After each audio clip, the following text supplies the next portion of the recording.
Okay.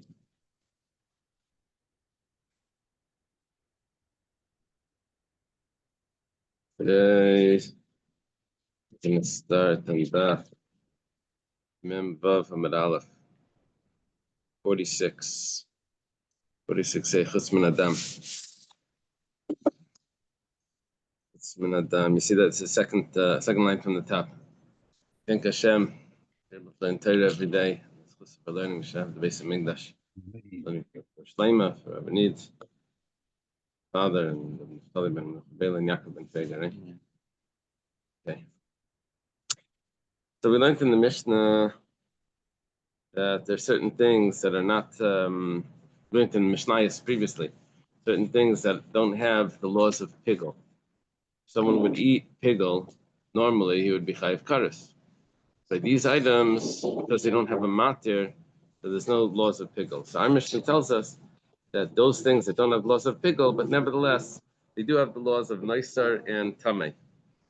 They do have the laws of Neisar and Tameh. If they're left over too long, not thoughts of being left over, but they're actually left over too long, then someone that eats them would be chayiv, kares, because of Neisar.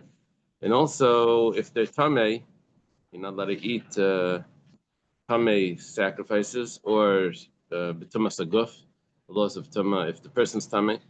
So those laws would apply. And then the Mishnah said, Chutz Min Adam, except it doesn't apply to Dam, which means that blood would not have the laws of Neisar, and it won't have the laws of Tameh either. So the Gemara asks, Minahani Mili, where do we know this from?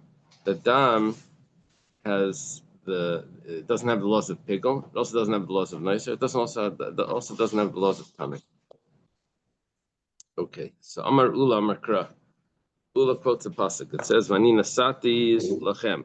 Now this pasuk is talking about not to eat blood. It says, "I have given it to you." It says, "Shalachem yehei." Means it should be yours. Now you have to have a little patience here to get to what Ula is answering, because it's not going to be till the bottom of the page where we're going to actually have our answer. So we go through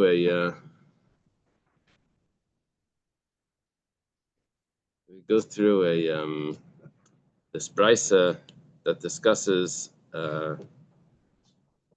brisa? No, it's a memra of Amiroim that discusses the laws of Me'ila by Dam. Me'ila is the prohibition not to have personal benefit from consecrated items. So it says, "V'ani nasati lachem," I've given it to you. Shalachem yehei, it should be yours. Oh, it should be yours. It means that there's no laws of Me'ila. It's not like a temple item, the blood. Bei Rabbi Shmuel Tana, Bei Rabbi Shmuel taught, Amar Kra lechaper. Given you, the pasuk continues over there, not to eat the blood. I've given it to you as an atonement.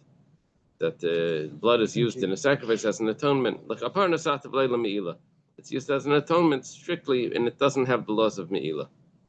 Somehow that's used as a exclusion. Rabbi Yechanan Amar, and Rabbi Yechanan says, Amar Krahu, says it is. It says, Hu lefnei kapara kalacha kapara. Blood before it's applied to the altar is going to be the same as if it's applied as if it's after it's applied. So what does that mean? Just after the blood is applied to the altar, once the job has been done, we don't say that there's the laws of Me'ila, prohibition of making use of personal use of consecrated items. So too, before kapara, there's no mean. So like it says in the davening, like it is, like Hashem is the same before the world was created to after the world was created. So you have like, it is the blood, it is lahavdil. I don't know if you could lahavdil, but the blood, it is, which means it is the same before it's applied, it is the same after it's applied. We're using that same sort of grammatical concept. No, you is the people. Yeah. Yeah. If you look at the verse says, it's just a few verses about not eating blood. The Yikra Yud Zayin.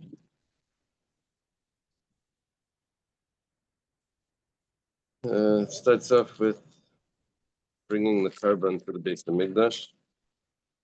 And then it says, if any man from the house of Israel or from the converts who live among them eats any blood, I will devote my time away from all my affairs and deal with the soul who eats the blood. I will cut him off from among his people, because the soul of every creature's body depends on its blood. And that is why I assigned it to you to be placed on the altar to atone for your souls, for it is the blood of an animal that atones for the soul of man. Therefore I said to the children of Israel, none of your parents should allow their children to eat blood. The converts who lives amongst you should not eat blood. This is with the commentary inserted. So, but the pasuk is, nefesh habasar b'damhi, the soul of the flesh is in the blood. And I have given it to you on the altar to atone for your soul. So we have Ula saying, Vanina sativ lachem, I have given it to you. That means there's no me'ilah. We have the Beit Rabbi Shmuel saying, L'chaper, as an atonement.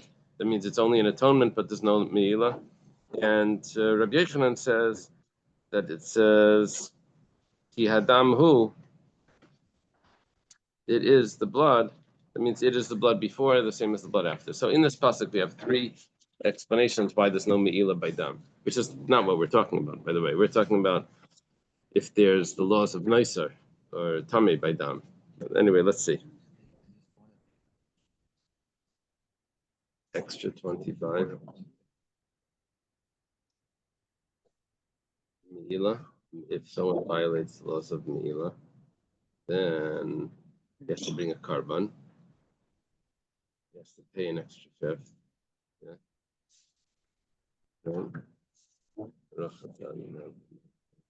Amen.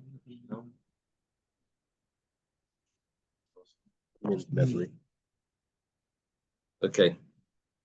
The Gemara asks, what's going on? You're saying that that it needs to be the same. The blood needs to be the same because it says who. I mean, it's a question specifically on Rabbi Yochanan. Rabbi Yochanan says that it is the blood. That means that the blood is going to have the same criteria, same laws after it's sprinkled, the same way before it's sprinkled. There's no law of me'ilah by the blood. Just like we know after it's sprinkled, there's no me'ilah. So to before it's sprinkled, there's no me'ilah. Where it says, asks on Rabbi Yochanan, maybe it's the opposite. Maybe just like before there's me'ilah, before the blood sprinkled there's me'ilah, so too after the blood sprinkled there's me'ilah. How do you know? He's telling me it's the same, but how do you know it's the same the way that you want it to go? Maybe it's the same in the opposite direction. Umar says, well, we're not going to say that because you have no precedent for anything that after it's been fulfilled, after it's been applied, that you still have the laws of me'ilah. You can't say that just like before it's applied, there's the laws of me'ilah. So too after it's applied, the laws of me'ilah, because there's no such thing. Where it says v'lai, you really don't have such a thing. I'll tell you. When it comes to the ashes that were taken off the altar and put on the side of the altar, it says over there that it was supposed to be placed by the side of the altar, and it was. We derive from it that those ashes are prohibited to have benefit from. 1 second, you already did the mitzvah, and you're still not allowed to have benefit from. We were saying that there's no such thing as after you do the mitzvah that you can't have personal benefit from. Turns out the ashes after the mitzvah is performed, put on the side of the altar, you still cannot have benefits from. So it says, well, you have a good point, but that's not going to help us. Because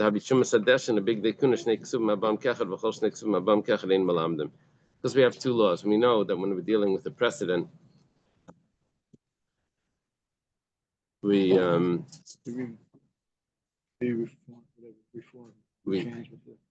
what we do with the precedent is that if there's one precedent for this, then we can learn that to the rest of the Torah. But if there's two precedents that are stated clearly, then why do we need the second one? Could have used just the first one. It would have told me that the same law applies.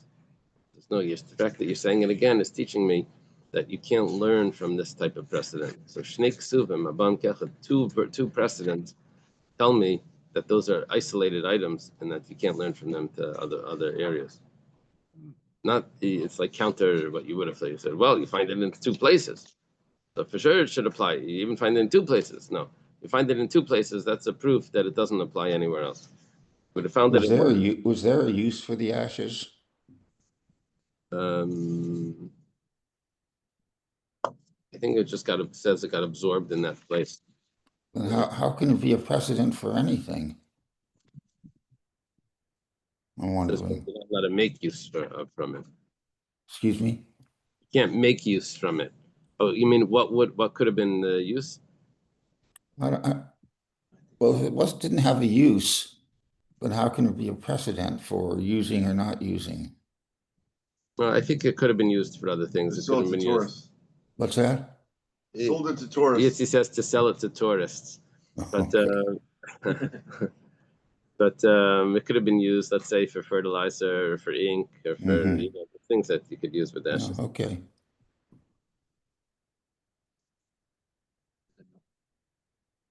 Okay.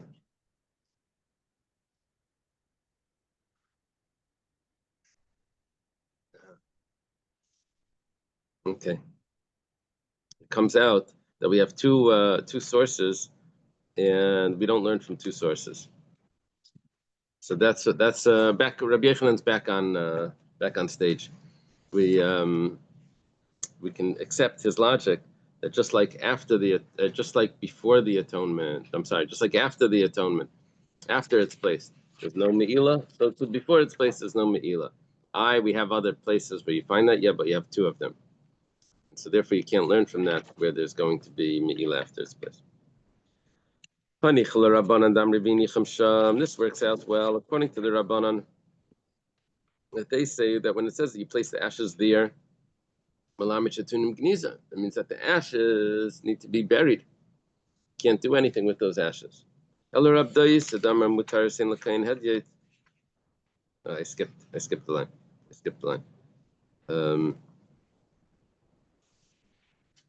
skipped 1 second. Big dekuna snakes on bam kachos and bang imam. Hanichla rabbanan.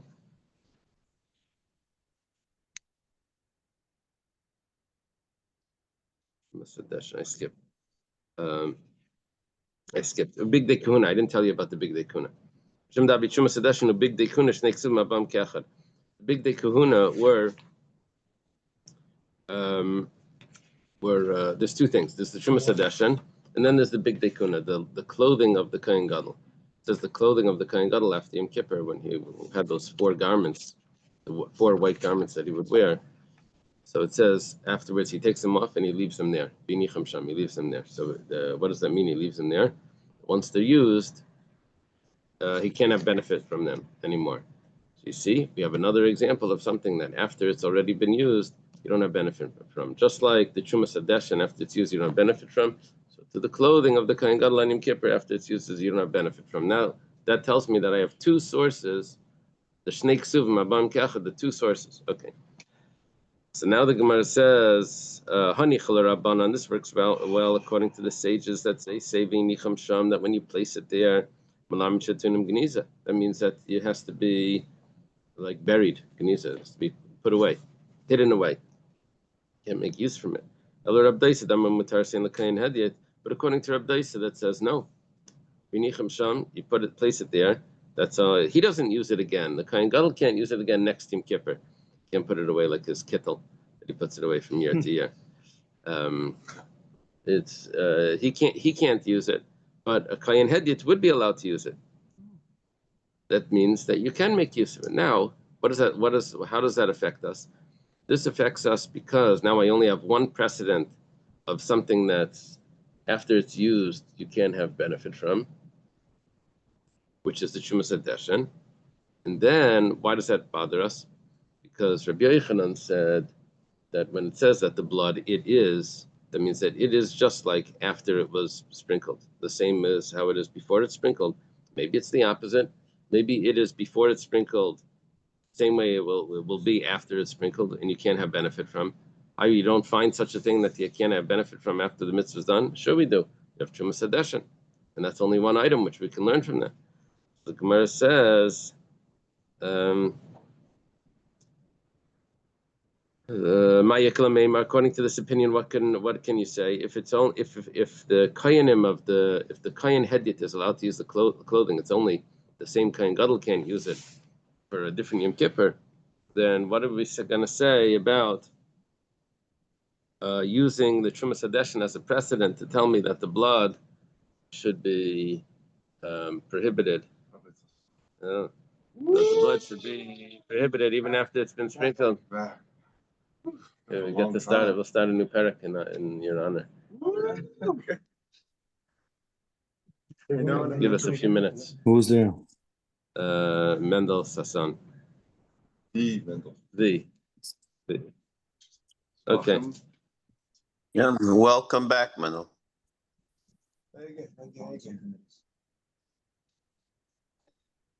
Back home, back home, back home.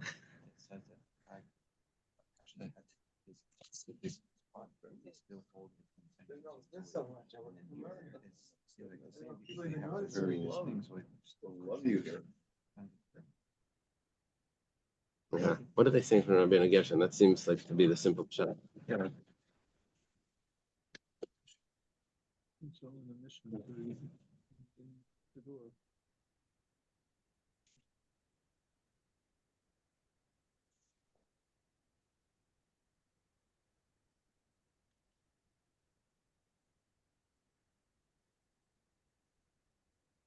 Just giving two interpretations of how you see that you can't have benefit from the ashes.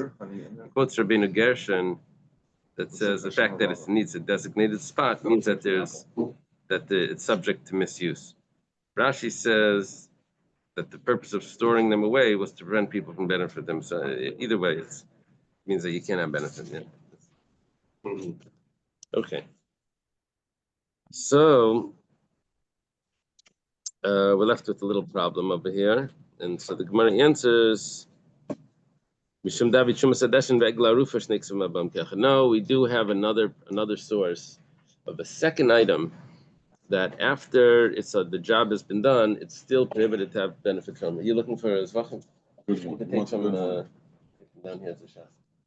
Oh, you can use that, yeah. But for that one, you're going to need either volume 2 or volume 3. I'm not sure. Round up or above. He wants a good one. Good one. So. Got it. Okay. So we do have another precedent, and that is the Egla Rufa, the path that the neck is broken. If someone dies outside a city, between two cities, and they have to measure what city is closer to, the elders go out and they measure it, and it says that they go down to the valley and they take a calf and they break the neck in that spot. So what happens to that calf afterwards? Because you can't have benefit from it. Whoa, can't have benefit from it even after the job has been done. That's the second precedent to something where you can have benefit from after the job is done. That's the case. I can't learn from that to anywhere else, which means that anywhere else, once the job's been done, you can, yes, have benefit, which would mean that Rabbi Yochanan is correct in saying that the blood, there's no me'ilah, because once the blood's been sprinkled, it's the same as before it was sprinkled, which means that you're always allowed to have benefit from the blood. But not allowed to, but there's no me'ilah. Okay. Umar says, this works out well according to the opinion that says if you have two things that are teaching us something, two things that are precedent, you can't learn from them. And then this helps us understand Rabbi Yochanan. But according to the opinion that it says that you can learn from it, what are you going to say now? So it says Trei Miutik Sivi. It says we have two exclusions. Hachaksiv ha'arufa, hasamksiv v'samai. Over there by the arufa, Egla Arufa, it says the calf. And over here it says you place it. So that tells me that it's specifically those items. Not another one. Even if normally you would be allowed to learn from two precedents would be considered also something that you could learn from. But because it has a specific in the pasuk, it says this by each of them, you can't learn from them to anywhere else. Which leaves us with Rabbi Yochanan's logic saying that there's no me'ilah by the blood, because once after this blood has to be the same law after it's been sprinkled as before it's been sprinkled, and just like afterwards, there's no such thing as prohibition to have benefit from it, so too before it's been sprinkled. What does this have to do with what we're talking about? We're talking about if there's a concept of nicer by the blood, if the blood is left over and someone eats the blood. So what would happen? The blood of the sacrifice, of course, is not allowed to be eaten. If someone eats it, so he has the punishment of eating blood. If he eats it b'shaygig, he has to bring a chatas. What happens if the blood was left over for the allotted time till the next day, and then he eats it? Does he have two prohibitions? Prohibition of blood, and does he have the prohibition of nicer because it was left over? So our Gemara said no, there's no prohibition of nicer because there's only that one prohibition that we said before. There's only one prohibition. Well, now the Gemara says there's no. What we're looking for is the source that there's no nicer. What we said before was we quoted this pasuk about meila, that there's no meila.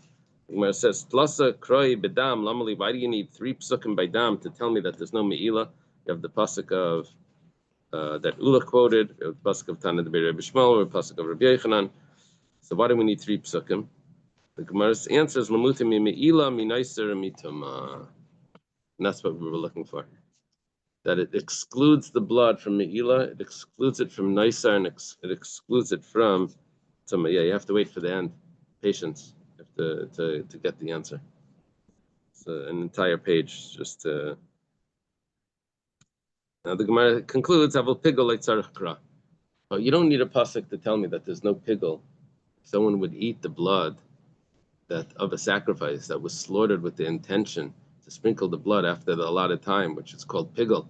And if someone would then go ahead and eat that blood, that he should have kares, that you don't have to. We don't need a source for that, because the Tanan we learned in the Mishnah, kol sheyesh le'matir bein la'adam bein la'mizbeach ever la'mishum pigol. Anything that has a matir has the laws of pigol. However, if a dam gufei matir, but dam doesn't have a matir, dam is the matir. And if it doesn't have something else that's matir it, then there's no loss of pigol. Amar Rabbi Yechanan. Yechanan says, Shloisha krisis b'shlamim lama. Why does it need to say that there's a iser kares on someone that eats the karban when he's tamei? There's 3 times that the kares. One is in Vayikra Chaf Beis.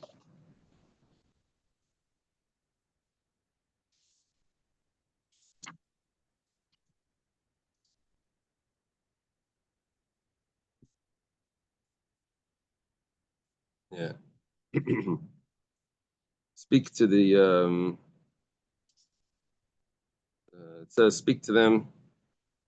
To the generations, any man that will bring from any of his descendants it will come close from all his descendants to the holies that the Jewish people consecrate to Hashem, and the impurity is upon him. Remember, we had a whole discussion what it means upon him. Is it upon him or is it upon it? Is he tamei or is the what's it called, or is the animal tamei, or is the meat tamei? Whatever the case is, v'nichasa nefeshim l'fanei Hashem. He'll have kares. I don't know if I read to you the right pasuk.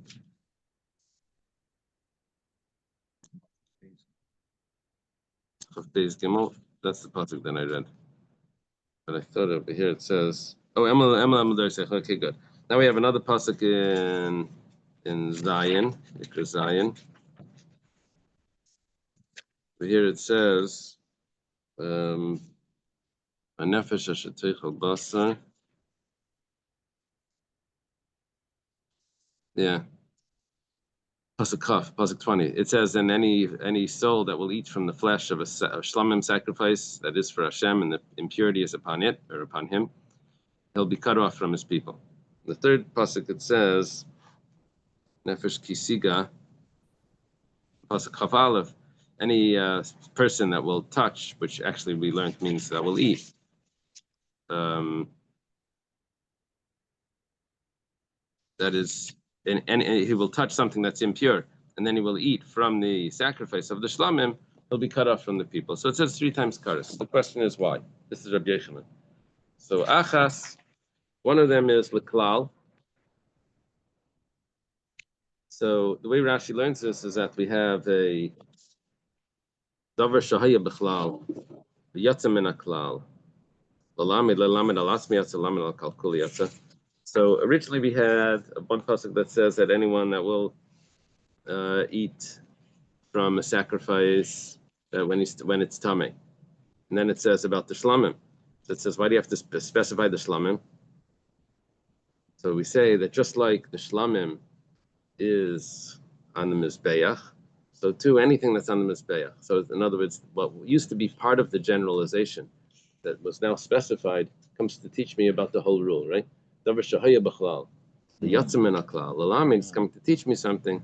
It's coming to teach me not about itself, but it's coming to teach me about the entire rule. That it needs to be, this kares has to be something that was sanctified, consecrated for the altar. And achas l'klal, v'achas l'prat, v'achas l'dvarim she'ein nechalim. And other one is to tell me things that are, the third one is to tell me things that are not edible. What happens by things that are not edible? You're chayiv, even though it's not edible. Correct the Gemara. 3 times you have to tell them. Yeah.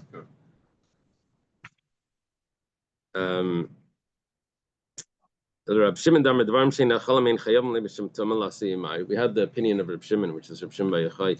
He was very clear. He said that the laws only apply to things that are edible. In our Mishnah, he says the laws of Tumah only apply to the things that are edible, not to like the wood that was consecrated, the levina, things that aren't edible. So according to him, why do I need 3 times to tell me kares? So if it's impure, it says lasui chatas apnimis. It's coming to include the special sacrifices where the blood went into the sanctuary itself and applied to the altar, the inner altar.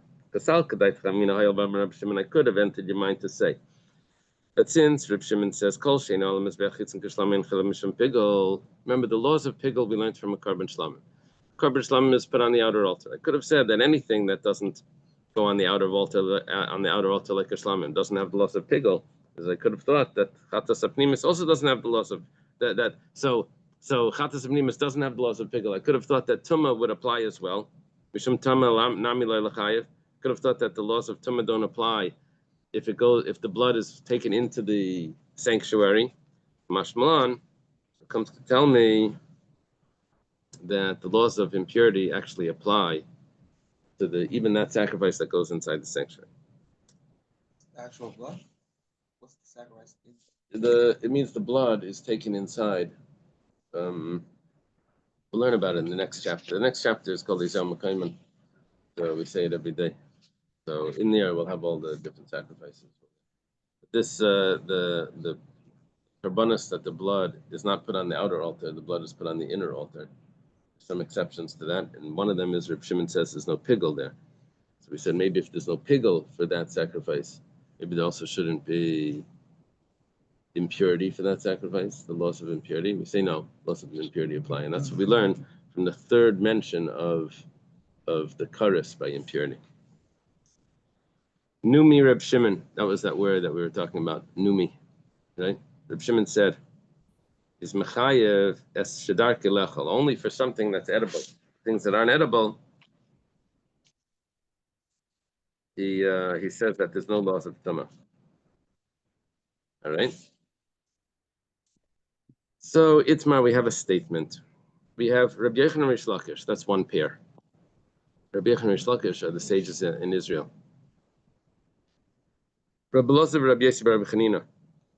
And then we have Rabbi Elazar and Rabbi Yossi bar Chanina. They happen to be also in Israel, but they're a generation later. So Chad Mehai Zuza, Chad Mehai Zuza.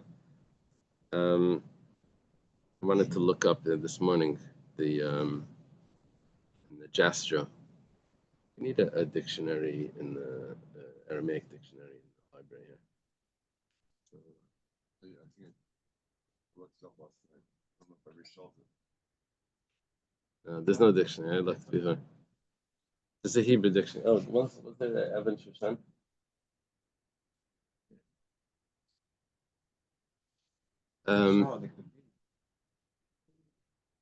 There's a green dictionary here?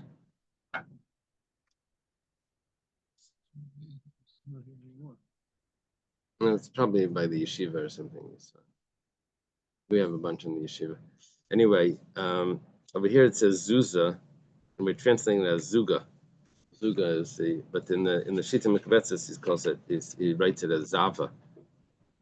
Whatever the case is, one from this pair and one from this pair say the following: Chad mihai zuza, chad mihai zuza, chad mihai zuza. We pick one from each pair to say the following. Chad Amar, one of them says, Machlekes b'tumas basar. Machlekes between Reb Shimon and the Tanna Kama is if the meat was impure. But here we're not. It's not. We don't actually mean the meat. We mean something that's not edible. We're talking about the item. The item is impure, and so there we're going to say where Reb Shimon says that if the item isn't edible, then we're going to say that the laws of Tumah don't apply. However, aval b'tumas haguf divrei hakol ein aloika. But if it's not edible, and not the item is impure, but the person is impure, then even the Chachamim will agree that there's no loss of impurity there. It's weird. Do we have a machlekes between the Reb Shimon and the Chachamim? Do we have laws of impurity by something that's not edible? That's when the item is impure. But the Chachamim say the laws of impurity apply. Reb Shimon says it doesn't apply. But if the person was impure and the item's not edible and he eats it, then everyone will agree there's no loss of impurity there. You don't get malchus. Will wood contract Tumah?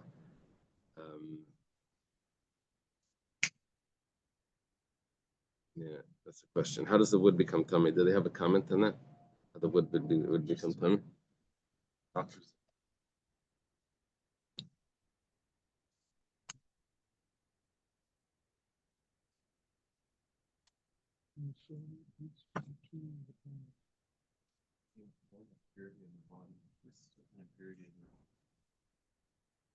Yeah, I know how he becomes tummy. Oh, okay. Oh, that's where I put it. The missing Gemara. That's where I put it. The one that got away. The one that got away. Okay. I'm not sure how the wood becomes tummy, because plain wood usually doesn't become tummy. The other opinion says, no, it's exactly the same. Exactly the same.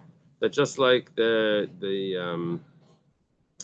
just like by Reb Shimon would say that by both of them there's no loss of impurity, both if he's tummy or it's tummy, and the Chacham would say there are loss of impurity whether he's tummy or it's tummy. Talking about the not edible. My timer.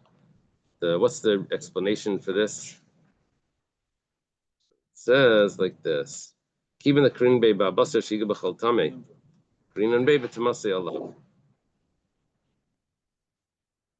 Since if the item is impure, you get malchus. So if the person is impure, they'll also get malchus because it says it right next to each other. So habasar, whether the item habasar is the item, the Messiah love is saying that if he's impure, since it says it, those two verses right next to each other, it would tell me that the same law would apply to both. That's the second explanation for the second opinion. Rav Tavyumi Masni Hachi. Gemara does this sometimes where it says there's two versions to the same pair of machlekes, and so it says Rav Tavyumi taught it like this. However, Rav Kana Masni Hachi, Rav Kana taught it exactly the opposite. It says Chad mihai zuza v'chad mihai zuza seifa. Chad amar machlekes b'tumas haguf. One says the machlekes is only if the person is tummy. Where Reb Shimon says that there's no such thing as impurity because it's not edible. Nacham say there is impurity. But if the item is impure, then divrei hakol, then everyone would agree, even Reb Shimon would agree that there is malchus. The other one says that the machlekes is the same by both. It's more logical to say like that opinion. My time, what's the reason?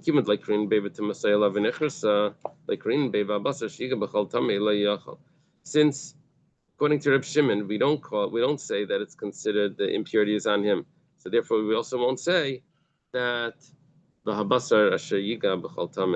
that the item is impure as well. 1 second, we have a problem, because if you're telling me that we're not going to say that there's impurity on the item, says v'habasar, the pasuk says v'habasar, and the flesh.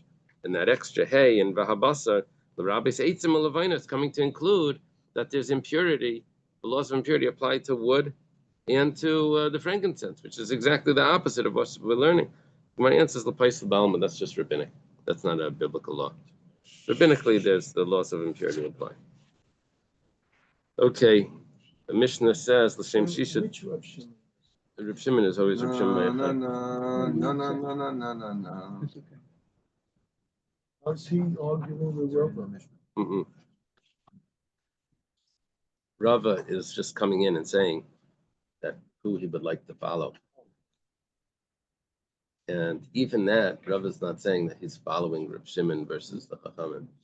Rava is just explaining that there's two opinions here, what the Machlekes Reb Shimon and the Chachamim is about. He's following one of those opinions about the Reb Shimon and Chachamim. It doesn't tell us if it's Rabbi Yochanan and Rish Lakish or Rabbi Elazar and Rabbi Yossi.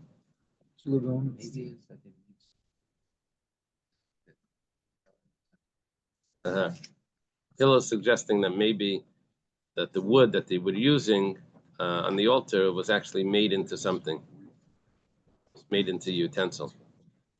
But the Gemara usually tells us that the wood that they used on the altar was just slabs of wood. It's food, right? It's not. Sorry? It's not something that was they were eating. That's why it would be impure. So what we're discussing here is, do we say, I know that the laws of impurity would apply to the flesh, but would the laws of impurity apply if the wood was tamei? You're putting on the altar. You know, you're not allowed to eat consecrated things that are tamei. So what about if it's not edible? That's a machlekes. To me, the Kiddush today was that the Isser could be using it anywhere. I had apparently incorrectly assumed all along that it was about using something inside the Beis Hamikdash. With this idea that it can be used anytime, anywhere to apply is, I guess I just never thought of it that way. You're saying the Me'ilah. You're saying with laws of Me'ilah. Now we're jumping over though to Tum. Oh, you're going back in the Me'ilah. Me'ilah. The Me'ilah was discussing the blood, if there's Me'ilah after it's sprinkled. Now we're going to the laws of impurity on items that are not edible. And he eats it. That the Karas prohibition of eating something that's consecrated when there's impurity, does that apply if it's not edible? Yeah, okay. Okay. The Mishnah says, L'shem shisha dvarim hazevach nizbach. There's three, I'm sorry, there's six concentrations, intentions that a person needs to have when he's doing the sacrifice. This has got to be hard. 6 things. To have 6 things in mind. Okay. Number 1, L'shem zevach. You have to have the right sacrifice in mind. Can't mess that one up. L'shem zeveach. You have to have the right owner in mind. It should have been the first Mishnah, you know. Right. Right. We'll rearrange it later. L'shem Hashem has to be for the sake of Hashem. The name of Hashem. This looks like an art scroll. You know how an art scroll is very into Hashem, but they never write, God or something. Everything is Hashem. So What does Hashem first? What is Hashem first? It's a review. It's interesting. L'shem Ishim, for the sake of the that should be go on the fire. I'll tell you the answer.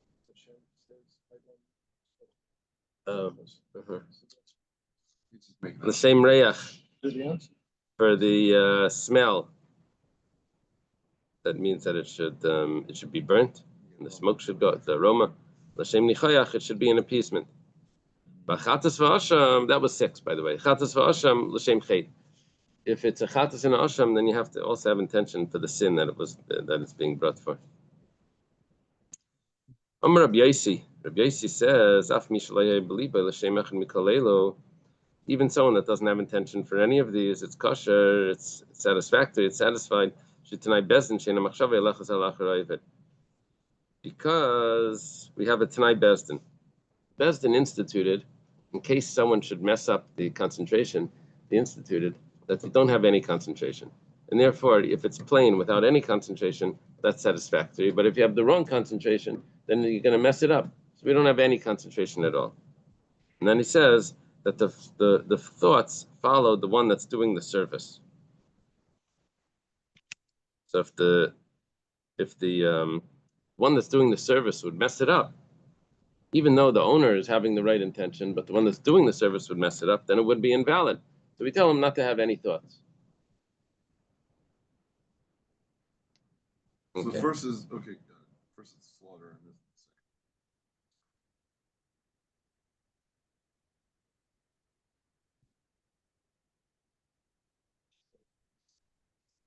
What do you mean? The second Well, one's the the service. point is like, why even talk about the slaughter then? Ultimately, it's service. Or is you saying that's the rabbi No, just put that into jail? the service is the slaughtering and the service. It's all the same, right? This is the concentration that he's having when he's slaughtering, So do which we is learn- called, which is a service. You have to have a concentration, David? The kohen, we're saying, according to Rabbi Yossi, he should just be silent. Those should be silent. According to the Tanakh, he has to have 6 concentrations, which means, by the way, according to Rashi, which means he has to actually enunciate. You know, he has to spell it out. What is He made a mistake on the word. She'ein What is machshava lachas ela achar ha'oived. What does that mean, ha'oived? the one that's doing the service? Yeah, not the service, the person. Tell what's his name? Yitz. No, it's. The kohen. It's referring to the kohen. So can Josh, we- the kohen. Can we apply this nowadays to the shliach tzibur? He has to have kavanah with davening and Oh. No. word? No, because the No. shliach tzibur is not doesn't do our doesn't daven for us anymore. Years ago, he would daven for us, and now we do the davening. It's just ceremonial. Since the French Revolution. No wonder I can't understand what they're saying. Since the French Revolution. It's- Amar Rav Yida Amar Rav. Rav Yida says in the name of Rav, Oila l'shem Oila. When it's an Oila is brought, it has to be brought l'shem Oila. Lafuka l'shem Shamim Delay. You can't bring it for a peace offering. An Oila means a elevation offering. It's an elevation offering, not for a peace offering. Ishim, what does it mean? For the fire, l'shem Ishim, for the sake of the fire. Lafuke kebaba Delay. I read that as kebab. It has to be for the fire, but not just as a just make roasted pieces of meat. That's which is a kebab. it's kebab. You see that? You see that word? What do you say, Josh? You see? Yeah, get. Yeah. Okay. I don't know what it literally means. There, we need that That's so that funny. dictionary. It's not pancakes. Okay. Reyach, the same reyach, it has to be for the aroma. You can't roast it first and then put it on the altar and roast it again. Because once it's roasted, it only gives off the smell in the first barbecue. When you reheat it, it doesn't do the job. Doesn't have the smell. Okay, nichayach. Nichayach, it has to be an appeasement. L'shem hanachas ruach la'Hashem. It has to be a pleasure for Hashem. L'shem mishamar. I'm not sure where to put the comma here. Does it go anachas ruach period, and then la'Hashem is l'shem mishamar v'haya'ilam? I guess so. For the sake of the one who said and created the world. Okay. And the world came into existence. And There's here, a here it says charring, Uh-huh. bringing to a coal, burning to coal, charring. Rashi says, "Nachas ruach l'fnei HaKadosh Baruch Hu she'amar b'naseh ritzaynei." It's a pleasure to Hashem that He spoke and His will was fulfilled, which simply means that the people He's commanded to bring a sacrifice, but the darshanim, the people that have to give drashas, they say it's a pleasure to Hashem that He spoke And when he wanted to create the world, spoke to create the world, and the world was made. When someone brings a sacrifice, he says, "Yeah, this is the world that I wanted." He brings a sacrifice. Not Shamar that he said to bring a carbon. That would have been Shetzivisi that I commanded.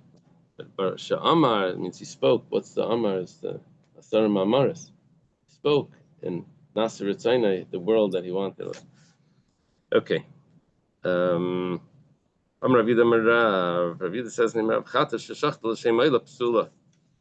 Listen to this chiddush. But Chatas is shechted for the wrong sacrifice. It's puzzle.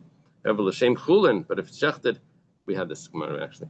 But if it's shechted for not even for any sacrifice, just for a regular mundane animal, then it's kshera. On Amar Rabbi Lazar says, "My time of the Rav." What's the reason for Rav? What's that ches over there? Rabbi Loi, maybe.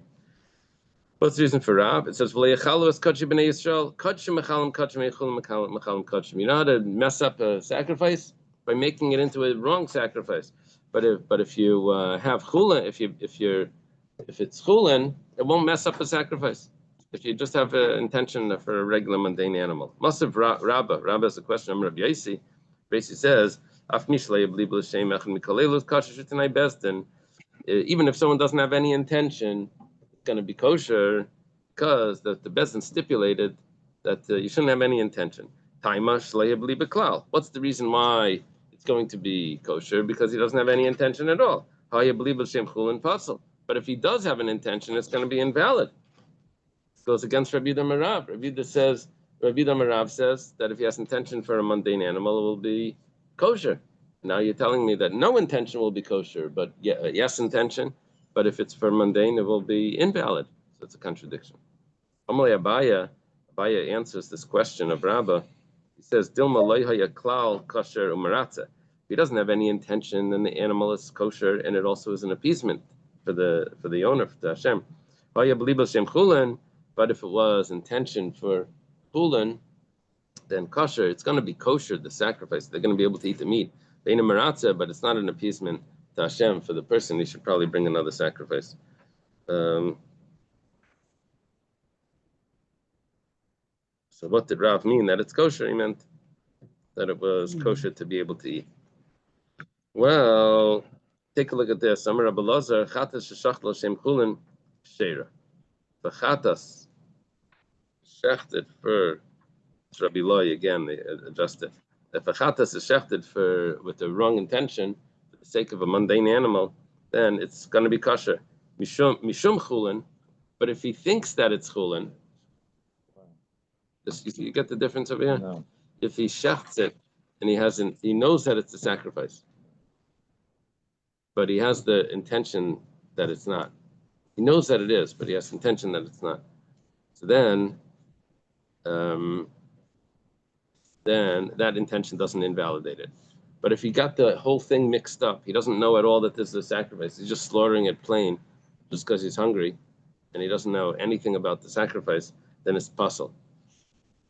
Like Shmuel asked Rav Huna. I'm always surprised about this pair over here. Shmuel was not a student of Rav Huna. He wasn't even a friend of Rav Huna. Shmuel was a friend of Rav, and Rav Huna is a student of Rav. So I looked this up once a long time ago because in Gittin we had Shboim Minei Shmuel me Rav Huna, and I looked it up. I think there's only 2 places in Shas where you have this. Sometimes people in cliques, they do Yeah, but he's asking a student of his friend, a student of his friend.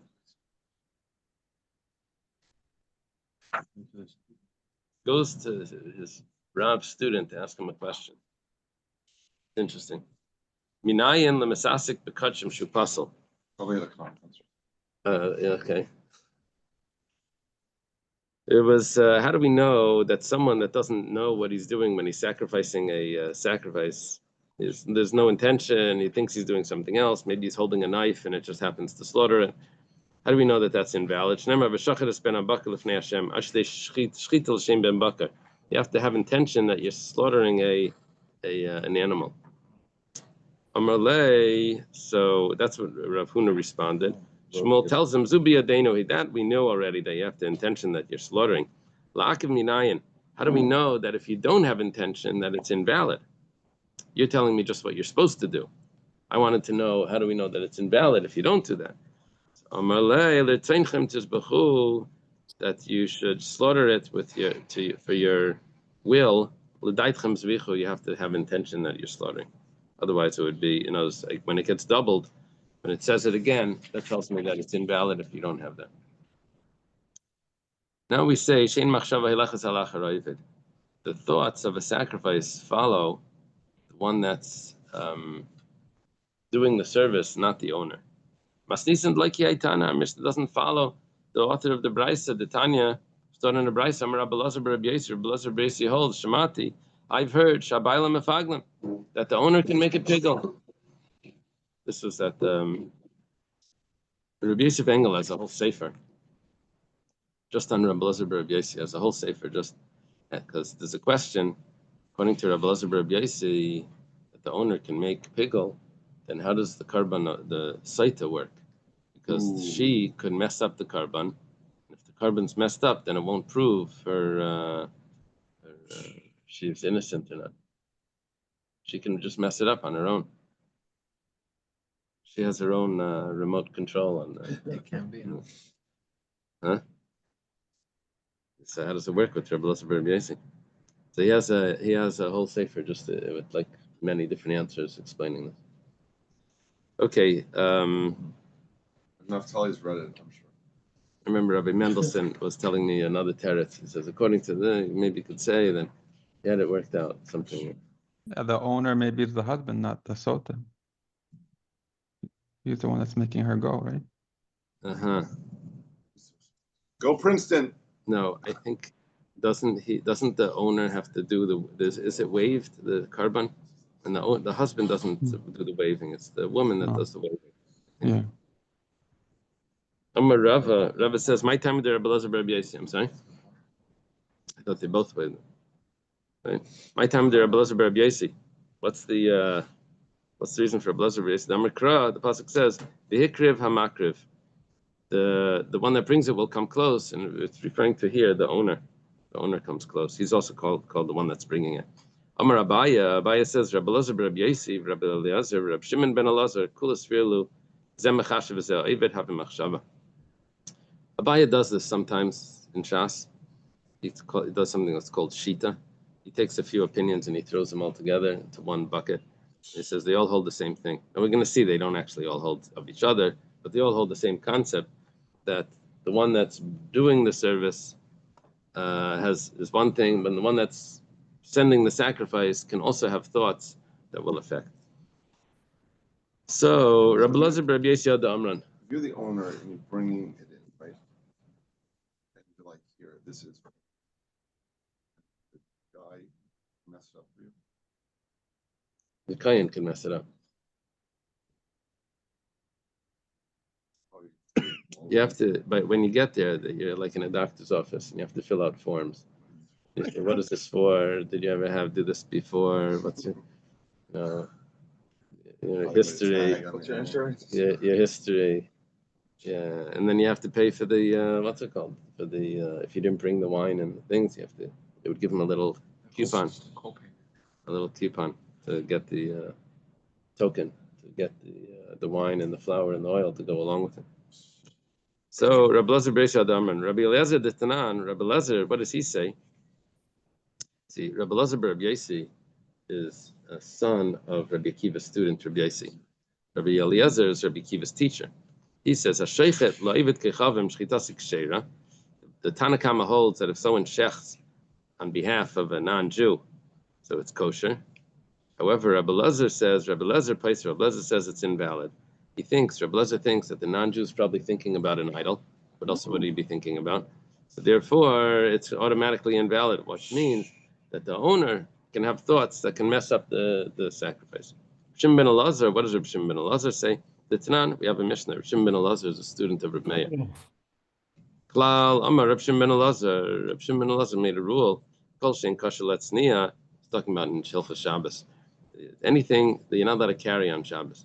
What are things that are significant that you can't carry? Well, anything that you would have stored away somewhere, that you would have saved, is considered significant. A piece of dust on your lint, on your clothing that you walk outside with is not considered carrying because you wouldn't save it. Although when I was a kid, my brother told me that you make socks out of lint. But nevertheless, Which brother?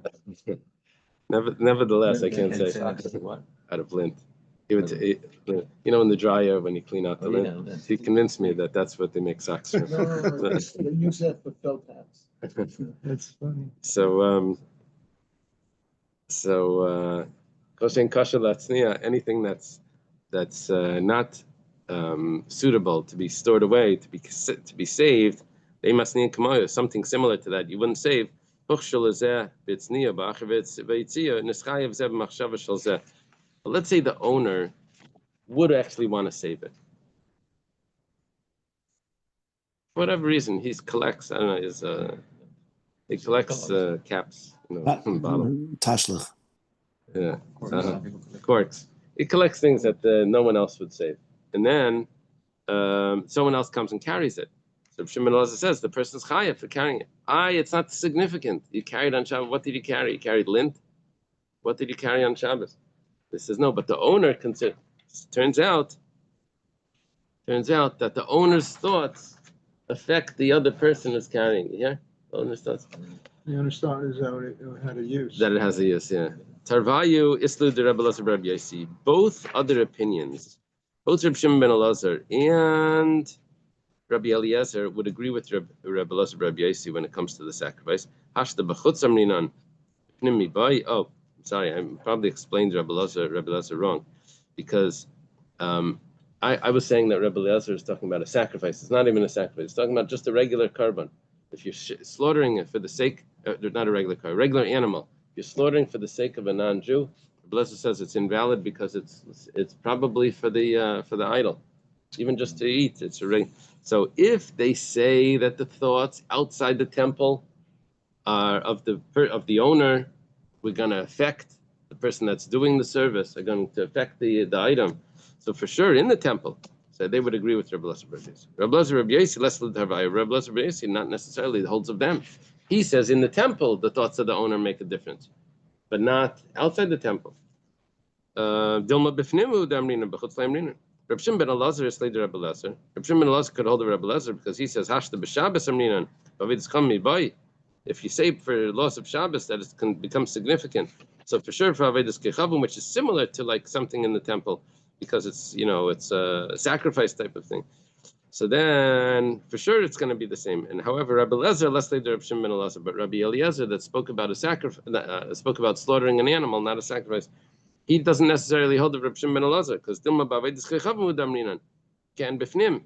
Maybe when it comes to an animal that's being slaughtered with thoughts of idolatry, that's similar to inside the temple, though, which like similar to a sacrifice. Aval Shabbos, Maseches Zavachim Daf.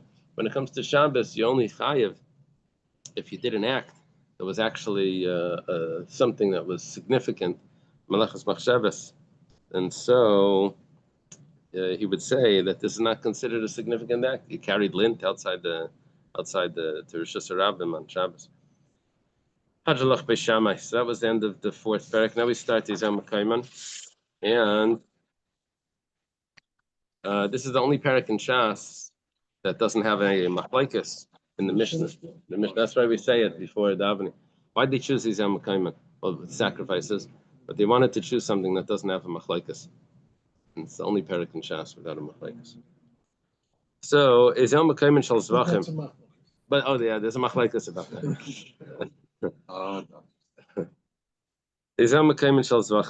Where are sacrifices slaughtered?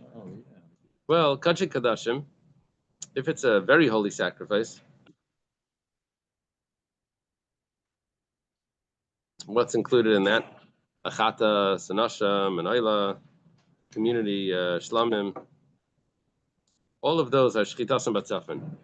They are sacrificed on the north.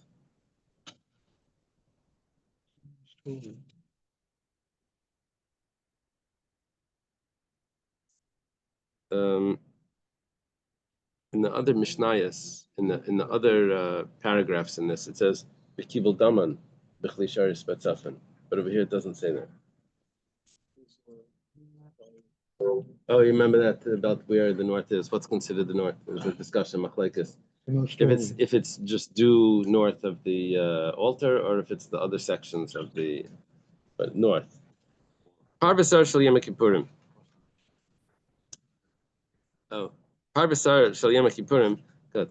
The bull and the goat of Yom Kippur. Shchitas Matzafin. It's also slaughtered on the north. Kibul daman b'chli sharis betzafin. Oh, it does say kibul daman b'chli sharis betzafin. Oh, only by the second one. It doesn't say by Kodesh Kodashim Shchitas Matzafin. V'daman ta'an hazei al bein abanim al preiches vel mizbach hazav. The blood needs to be placed bein abadim, that's between the staffs of the aron, on the preiches and on the mizbech hazav. Matana achas me'em yakavas, even one mistake, every single application would invalidate the sacrifice. Shira Adam, the remainder of the blood, hayashefach hayiseid ma'aravi shel mizbech hachitzon, was poured on the outer altar, on the western foundation of the outer altar. And if it wasn't placed, it's not ma'akiv. And we had a machlekes about that. We had one opinion says that it actually is ma'akiv, but it's not quoted in the Mishnah. So that was the opinion of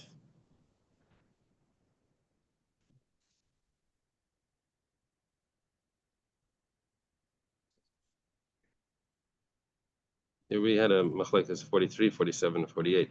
According to the one that says 48, we had back on Daf Mem Beis, they held that the Shiri Adam was also ma'akiv.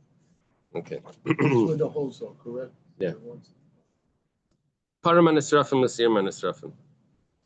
The Param Nisrafim is the Par Helim Davar. That means if the congregation sinned based on a ruling of the Sanhedrin, or the Par Kain Mashiach, or the bull from the Kain Gadol does a sin. Here, why is it called Nisrafim? Because it's not eaten; it's actually burnt. Al Shefach Hadeshen, on the place where they burn where they place the ashes outside of Yerushalayim, and Seirim Nisrafim, the goats that are burnt, which is the goat of Avodah Zarah. If the people did Avodah Zarah, based on a psak,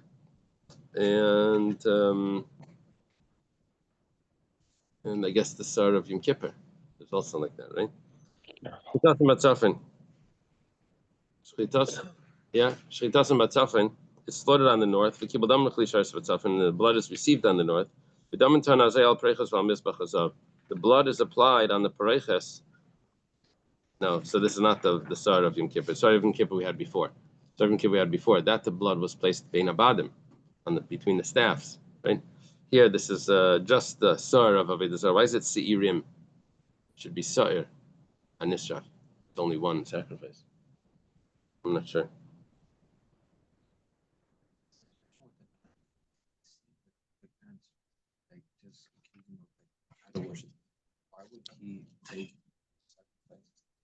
No. So it wasn't a sacrifice. It was, but there was talking about where he just asked the Jew to slaughter the animal for him. It was a Jewish shaykhah. It was outside the temple. So the blood needs to be applied on the preches and on the golden altar. Even anything that goes inside the sanctuary, even one application of blood would affect the validity. And the remainder of the blood is placed on the mizbeach hachitzon, on the outer altar, on the foundation, the western foundation of the outer altar. If it's not placed there, it's not a problem. Both these and these are burnt based adeshin. What are these and these? The param nisrafim and the sir nisrafim.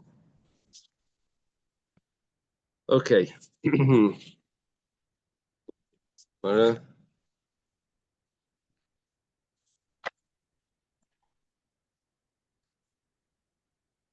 Gemara says like this. It should have said "V'nisni nami v'kibul daman v'chli sharis betzafin." When we in the first, we're on 47 B. On the first mention, it says when it says Kachei Kadashim Shchitasam Batzafan, it doesn't say V'kibul Daman B'chli Sharish Batzafan.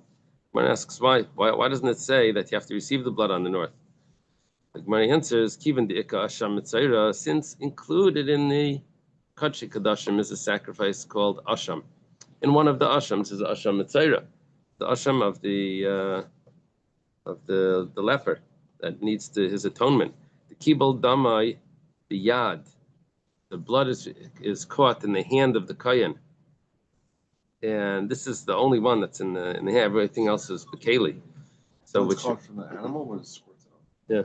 Whoa. It's So Shire, so therefore it left it out because one of these sacrifices that was included in that was that it needs to be in the hand.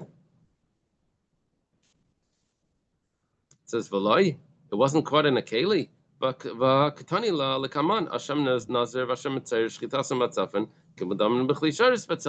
It says clearly as we go through Ezel Makaiman, it says one of the karbanis is the Asham Mitzaira, and it says that the blood was caught in a keli.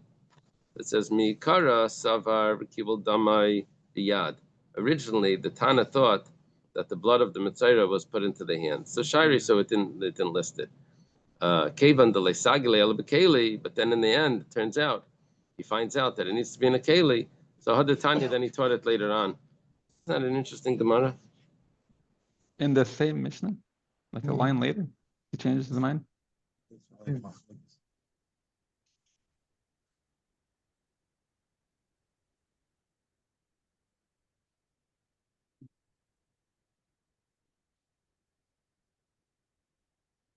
Let's go further. Let's see.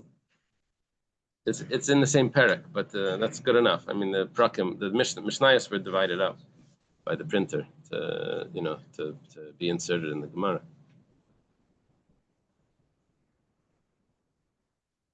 Titania, taught in the Brisa. It says V'lakach.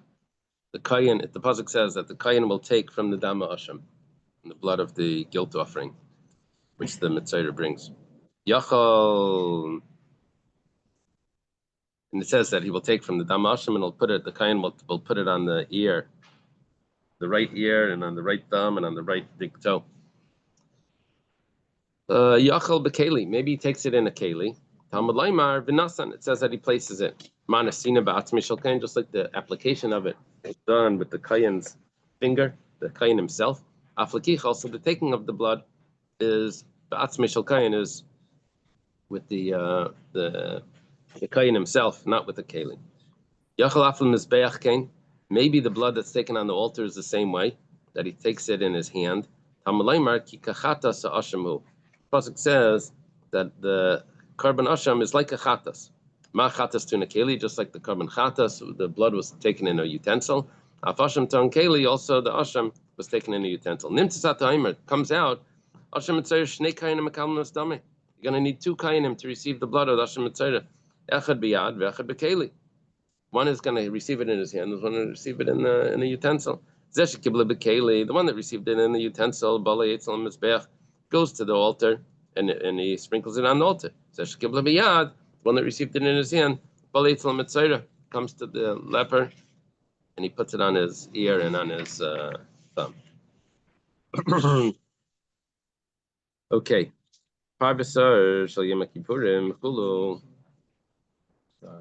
The goat and the bull and the goat of Yom Kippur was slaughtered on the north. The Gemara says, "Michti Tzafain ba'oila ksiv." It says the north by the carbon oila. It says by the carbon oila. It says you should slaughter it on the at the edge of the mizbeach to the north.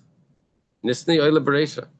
If we want to say the halachas of slaughtering a sacrifice on the north. The first one, and the source for all of this is the carbon oila.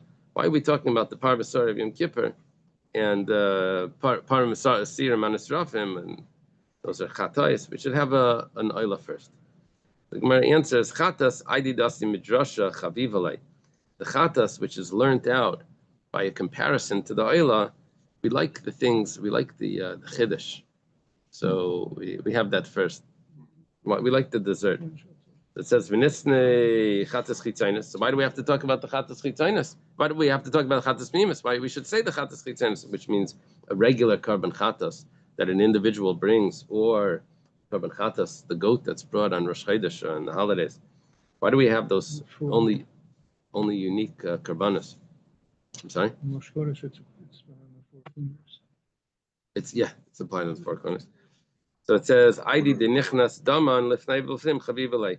We actually we have more endearment because the blood goes inside, so we put that first. What's the source that a carbon oila needs to be on the north? It says, "V'shachad eisal yarachem es be'ach tzvayna." It says, the pasuk tells me what the oila could be brought with. In the pasuk it says, in the first chapter of Vayikra, gives you two options.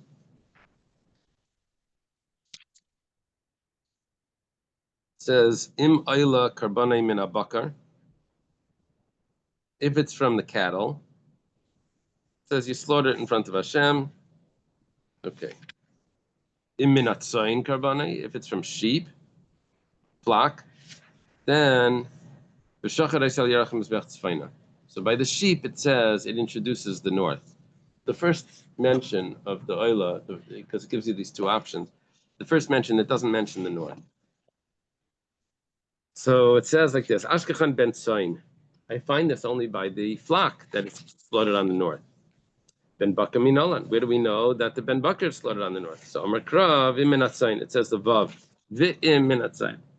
And what does the vav do? That consecutive vav.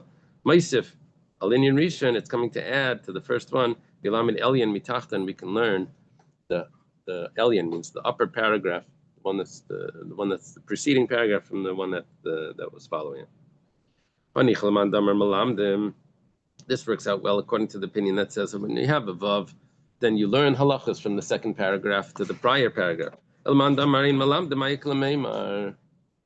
according to the one that says that you can't learn like that, you don't learn backwards. So what are you going to say? So it says the Tanya. We have to get another source. It says learned in the Brisa, bim nefesh.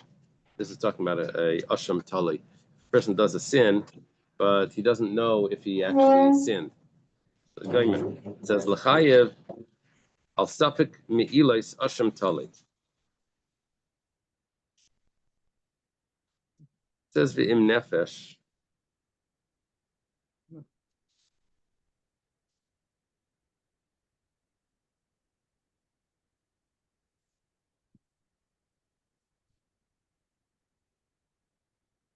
Vayikra He Yud Zayin. Vayikra He Yud Zayin.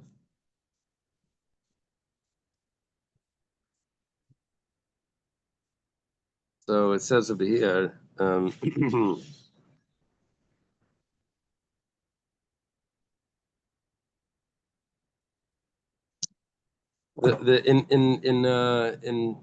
Vayikra He, in the 5th chapter of Vayikra, pasuk 14, 15, 16, it's talking about someone that violates Me'ilah, he has to bring an Asham Me'ilas. Pasuk 17, it says, Vim nefesh kisechta, if a person will sin, he'll do one of the sins that he shouldn't have done, and he doesn't know about it, then he brings a carbon Asham. Yeah, which means this is called the Asham Tali. The Asham Tali is put right after the Asham Me'ilas. The Gemara says like this. But could I ask a question, Eli? Yeah. So this is talking about the avoda shechita, right? Right. And isn't all the shechita north of the altar? It's all on the opposite side of the ramp. It's all north. All the posts, where the 16 or 20 posts that were there, they were all north. Right. That's where it was set up. But it doesn't mean that it's ma'akiv if someone wanted to hold the animal down and gets crowded and they wanted to slaughter it somewhere else. That would be acceptable. If it wasn't kachim, it wasn't. Yeah. Okay. Thank you. Yeah. But it was set up. That was that's where they put those. What are they called? Rings. There were rings there that held their neck. I'm saying those were all north of the They were altar. they were all north. Correct. We're saying that is it ma'akiv if it wasn't done there, and it didn't have to be specifically there if it wasn't kachi kachim. So we learn like this. It says, I have the asham me'ila first, and then I have the asham taloi. So what are we doing? Putting it like that. L'chayev al safek me'ila asham taloi. It's coming to tell me that if someone possibly violated the laws of me'ila, he's going to have to bring an asham taloi. He had two things in front of him. One thing that was hektish, one thing that was chulin, consecrated and mundane, and he used one of them. And okay, so the Chacham say no, he's exempt. My laba kamifli. I have machlekes Rabbi Akiva and the Chachamim. Rabbi Akiva says Mar Savar. Rabbi Akiva would hold lamedim that I learn because it says v'im nefesh. I'm learning from the second paragraph, teaching me back about the first paragraph. That a suffix me'ila brings asham tali. Mar savar ein lamedim.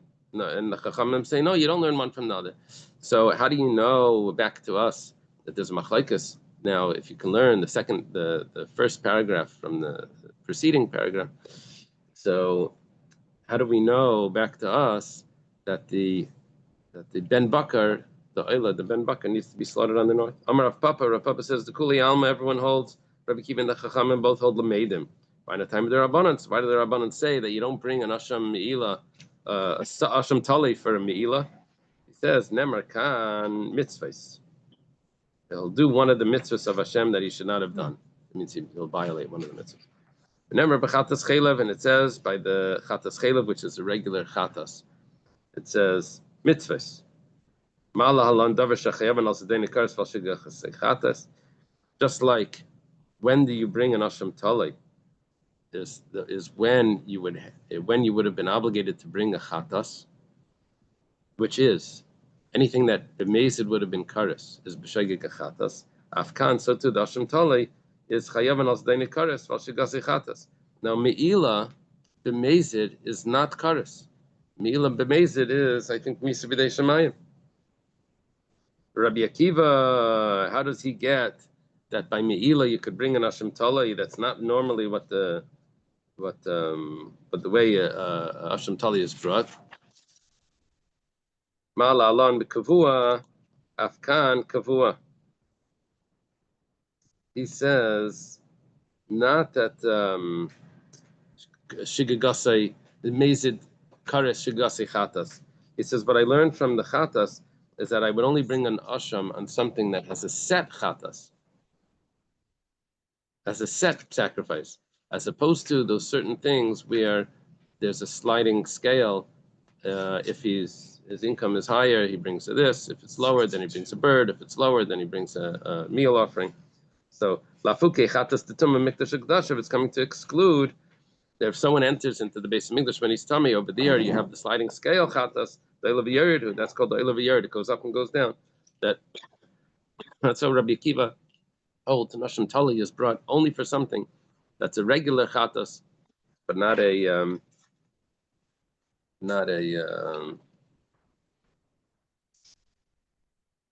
I have to include in this, not just a regular chatas or a regular Asham, but not something that's on a sliding scale.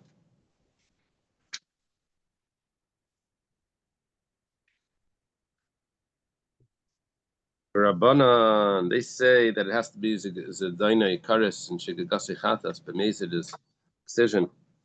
They say like this, that ein gzeir shava lemechza. Doing gzeir shava means we're doing a comparison between the asham tali where it says mitzvahs and to the chatas where it says mitzvahs. Then you have to have all the details matching, and all those details are that it needs to be the mezid karis. So therefore, it's going to exclude the me'ila. Rabbi Akiva nami and gzeir shava lemechzer. Rabbi Akiva also, what's he going to do? He can't do gzeir shava partially. It says enachanami. You're right. So here the machlekes is going to be different. Rabbi Akiva savar v'im nefesh ksiv meisav alin rishon. Vav meisav alin rishon. The vav of the im nefesh is coming to tell me that I can learn the upper one from the bottom one. So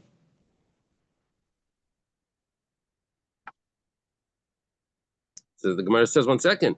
But Rabbanan Yaksivim Nefesh. And the Rav Papa told us that the Rabbanan also hold that if there's a Vav, you learn the first paragraph from the second paragraph. It says, Lema Ba'aka Miflagi. Mar Savar Hekesh Adif. Mar Savar Gzer Shava Adif. You have to do make a choice. On one hand, I have a Hekesh. The Hekesh tells me that Hekesh means a comparison based on its position. It says the laws of Mila, and then right afterwards it says the laws of Asham Tali. So on one hand, I have the location, the juxtaposition of the Me'ila to Asham Tali, and on the other hand, I have the Gezerah Shava, which is the verbal analogy from one word to another word, from mitzvahs to mitzvahs. The mitzvahs to mitzvahs would tell me that there's no Asham Tali on Me'ila. The juxtaposition would tell me that there is. The Mar Savar, the Rabbanan holds Gezerah Shava. It's better to do a Gezerah Shava, so therefore there's no Me'ila.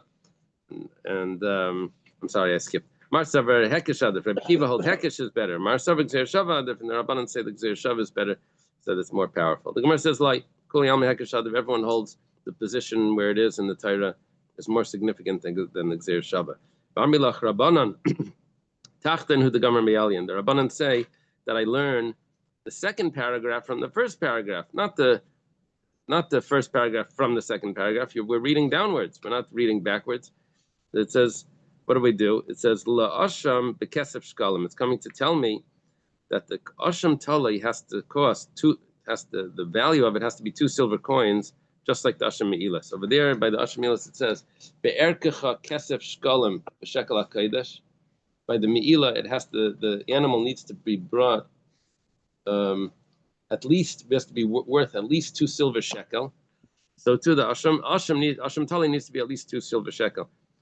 So shleitaimar la'yesveikai chamer mivadoi.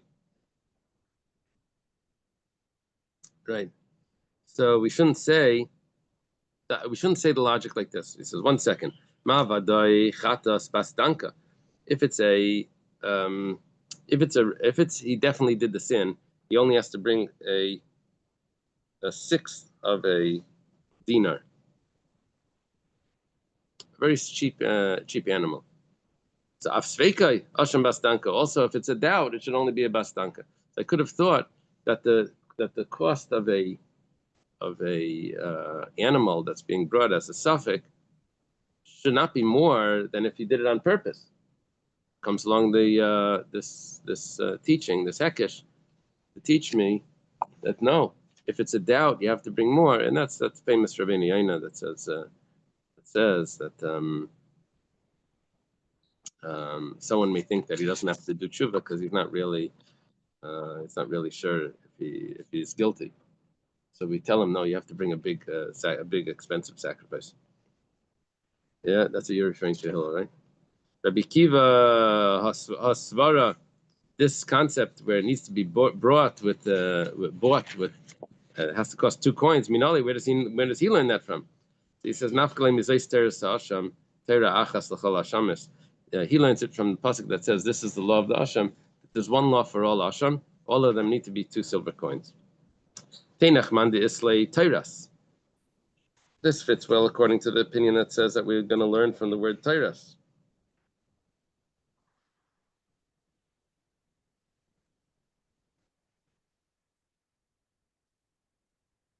The machlekes Amirayim regarding the opinion of Reb Shimon.